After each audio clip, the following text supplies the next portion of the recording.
Saya tahu bahwa sebagai dalang pun, saya tahu bahwa itu gunungan wayang setelah dikasih tahu oleh banyak orang bahwa itu merujuk pada gunungan wayang. Sehingga kalau ada yang mengatakan bahwa logo ini terlalu Jawa sentris, aku nggak setuju karena aku sebagai dalang saja nggak tahu bahwa itu gunungan. Kubah masjid aja itu apa gunungan? Apakah itu bukan bawang? Ayo, kubah masjid coba. Jadi itu komentar saya. Saya sebagai dalang pun baru sadar bahwa itu gunungan setelah ada yang ngasih tahu. Ya, saya terus terang bergembira sekali saya mendapatkan informasi dari Mbah Tejo ya bahwa itu memang kalau memang mau dikatakan itu gunungan wayang, tapi kita juga ingin mengatakan bahwa itu adalah bentuk kubah masjid ya. Ternyata gunungan wayang itu terkonfirmasi dengan jagonya wayang ya bahwa ini adalah wayang bukan budaya Jawa. Jadi tidak benar kalau Jawa sentris. Karena kita juga menganggap bahwa bentuk gunungan ini adalah artefak-artefak budaya Nusantara. Kalau ada yang mengganggu kiai kita, kalau ada yang single kiai kita, mereka jual, kita borong habis. Secara ilmu hukum yang legal berlaku harusnya ini yang terdaftar. Nah kenapa Cek Sunda mah ujuk-ujuk iya loh muncul gitu loh. Ini namanya penyelundupan hukum ini.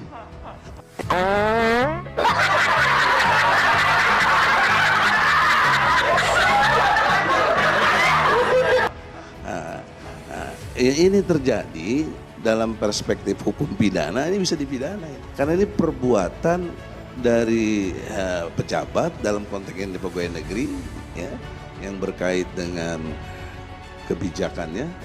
Dia memerintahkan sesuatu, apa sesuatu itu ini ganti ya, dan kemudian membiarkannya juga yang lainnya itu nggak penting, yang udah ada di sini nggak dianggap, ini nggak dianggap, udah ada sertifikasi, ini jelas di sini disebut dilindungi. Saya sebagai tim pembela ulama, saya belain dia ini ulama nih. Oh my god. Wow.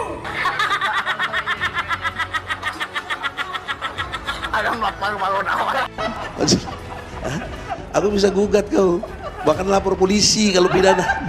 Saya melihat dari Kementerian Agama ini bikin banyak masalah terus gitu loh masalahnya, ya, membuat umat ini jadi PR-nya nggak ngurusin begini jadi ngurusin logo gitu loh. Saya berharap umat Islam seperti kita ini jauh lebih cerdas dibandingkan Egy Sujana, dan saya berharap juga teman-teman saya yang satu kelompok dengan Egy Sujana tercerahkan pikirannya supaya tidak tersesatkan dengan narasi yang dibangun oleh Egy Sujana.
yang diterbitkan oleh Majelis Ulama Indonesia masih berlaku hingga 2027. Menurut hukum, saya melihat dan data-data yang ada, ini label halal yang bentuknya seperti ini. Ini yang telah dilabelkan oleh Kementerian Hukum dan Hak Asasi Manusia dan ditetapkan oleh Dirjen Kekayaan Intelektual 2017, kemudian berakhirnya 24 November 2027. Kata Egy Sujana seperti dikutip kabar besuki dari YouTube TV One News pada 16 Maret 2022. Jadi secara ilmu hukum yang legal berlaku harusnya ini yang terdaftar. Tambahnya, Egy Sujana mengaku bingung saat Kemenak tiba-tiba menetapkan logo halal